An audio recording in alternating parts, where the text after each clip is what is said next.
By the time you're done watching this presentation to the very end, you'll never have to wonder if you can completely satisfy any woman in the bedroom.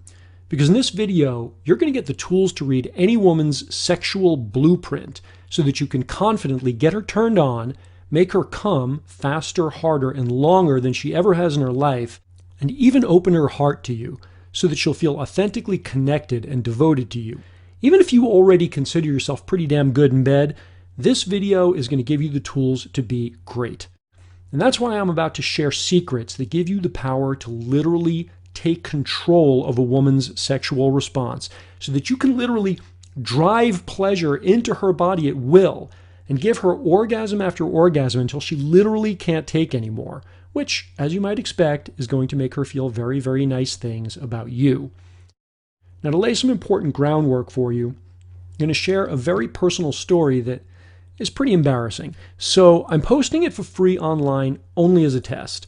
Regardless of how you found out about it or what brought you to this page today, I just want to be clear that I may have to take it down as quickly as I put it up. So watch it now and watch it to the very end. And if I were you, I'd consider taking some notes because there very well may be a 404 not found page here in the very near future. So I was about halfway through freshman year in college. I guess that would make it 87. And it was early December before we went home for the holidays. So even though it was getting dark pretty early in the day, it was still pretty warm outside. I went to school in North Carolina. And I remember that night very clearly because on that particular night, I was getting laid. She was a friend of my roommate, and she'd invited me over for a glass of wine on a Friday night. Now, it's probably obvious to you that she'd invited me over for a bottle of wine on a weekend that her roommate just happened to be out of town because obviously she wanted to have sex, and I figured that. But at the time, I had no idea why she might have been interested in me because I knew I was ugly. I mean, I had a ton of evidence for that fact. So when I ended up in bed with a pretty girl like that in college, I was, frankly grateful. Anyway, we finished a couple of bottles of wine sitting on the rug between the beds of the dorm room on the floor. And we made out for a while, and then she took my hand and stood up and led me to the bed. Funny how you remember these details, that I got under the blanket before taking my pants off because I was still really insecure about the size of my penis, and I didn't want her to see it. So I slipped my pants off under the blanket. And when I started fumbling with the condom, the nightmare really began because I lost my erection. As soon as I started to unwrap it, I went limp. And of course, she noticed, and she's like, "What's wrong?" Which is not what you want to hear. So I kept trying, and it kept getting more limp and smaller and smaller. I was just too nervous to get it up. Back then, I'd never even heard of a guy having problems getting it up when he was nervous. Maybe it was just less talked about back then. In any case, I thought I must be the only guy in the world who was such a wuss that he couldn't get hard when he was in bed with a pretty girl. And trust me, I had very, very normal hormones. Now, to her credit, roommate's friend was incredibly patient and understanding for an 18-year-old girl. And eventually she suggested that we try it without the condom because she was on the pill. I almost resented not being off the hook because now I couldn't even blame the condom. I focused literally every bit of my mind and willpower onto getting myself turned on. I was freaking out. I imagined every girl that had ever turned me on in my entire life. I even tried fantasizing that I was back at home in my own dorm room jerking off. And finally, it got about halfway there, and I managed to wriggle the little semi-limp thing inside of her. And that's when you can guess what happened next. I'd worked so hard to get myself excited that the feeling of warm wetness inside of her made me come pretty much instantly the moment I got inside her. And I tried everything I could to stop it, but it was like trying to stop a freight train by stringing a ribbon of toilet paper across the tracks. And she had been so nice to me. She bought wine. She lit candles. She was really, really patient with all of my pathetic awkwardness. How could I ever face her again? I apologized over and over, and she, did that pretending like it was no big deal thing. I had it in my head that I might get it up again. I might redeem myself and last longer this time. But after about 30 minutes, I realized that I was just too nervous and it was never going to happen, and I was just further humiliating myself. So finally, I left her dorm room just before dawn. I walked slowly back to my quad, trying to figure out if there was any way my life could turn out to be anything but miserable, if I couldn't even ever have sex like a normal man. And I cringed as I realized that my roommate was going to hear about this. I mean, they were close friends from back home, and he'd probably ask her about it. I wondered who he might tell, who else she might tell. I mean, how many people on the campus were going to know about this? And so alone in the pre-dawn December chill, I sat down on the wet grass in the middle of the quad, and I cried my freaking eyes out. And sitting there in the wet, cold grass as the sky began to brighten, something shifted in me. I stood up, I shook the tears from my eyes, because that was the moment that I realized that, of course, I was never going to be great in bed just by accident. I wasn't going to grow up one day and discover that, like the ugly duckling, I was suddenly swan dude that all the chicks were hot for. And I could learn, I could practice, I could take responsibility for actually making a change in myself. I could decide what kind of man I wanted to become, and I could work for that. And I was going to get this sex thing handled. I slept a few hours, and then the first thing I did was I went to the gigantic campus library, which actually was the third largest in the country at the time. And to my surprise, there was an entire and huge section devoted to sexuality. I mean, literally probably 300 books, including quite a few of the classics of the sexual revolution, the whole free love generation, where they were writing a lot of books like The Joy of Sex and the lesbian feminist classic Our Bodies, Ourselves, and several translations of the Kama Sutra. And I spent day after day locked in that library, and I read everything. I read science and anatomy. I read the poetry of Sappho and the literary smut of Henry Miller and the poems of Anais Nin. I read The Life of Casanova. I read about Dr. Ernst Grafenberg's discovery of the G-spot and about the psychoanalysis of deep-rooted sources of women's sexual fantasies. I read Masters and Johnson's sexual studies and the anatomy of the clitoris, and even discovered that there was something called performance anxiety, which explained exactly what had happened to me that night, and that it turned out to be pretty common. And I started having regular, in-depth, extremely graphic conversations with women about sex. What they liked, what they didn't like, what turned them on, and what ruined it for them. I stumbled almost immediately onto two insights from these conversations.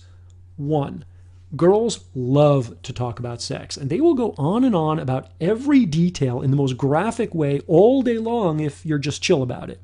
And two, I learned the single most important thing there is to know about being great in bed.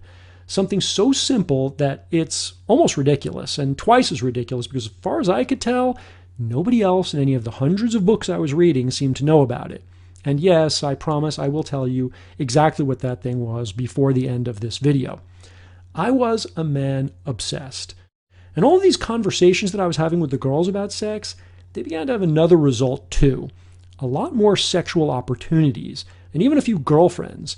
And in a very short time, I learned how to quickly, easily, and expertly give any woman intense orgasms at will.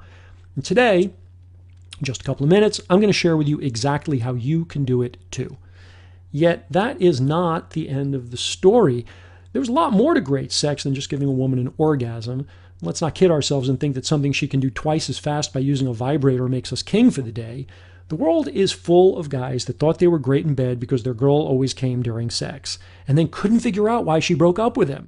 If you want to learn how to give any woman the most mind-melting and heart-opening sexual experiences of her life, then you will want to watch this video to the very end. The incredibly sad truth is, most men will go to their graves without ever experiencing this kind of sex. Period. Never. Because there are forces in our culture that literally make it impossible for most men to learn this stuff. This is the real reason why the vast majority of men have so much uncertainty, embarrassment, and frustration with their sex lives. And it's why only a shocking 1 in 7 women ever have an orgasm during intercourse, yet most couples have no idea that none of this is their fault. The fact is this: you've been lied to your entire life about sex and what makes a great lover. The brainwashing around sex begins when you're just a kid. By the time you're 12 and you're starting to get flooded with the hormones, you already know that your male sexuality is bad and wrong and something you should definitely be smart enough to know you have to hide and never mention. Let's face it, showing your penis in school, it's going to get you in big trouble.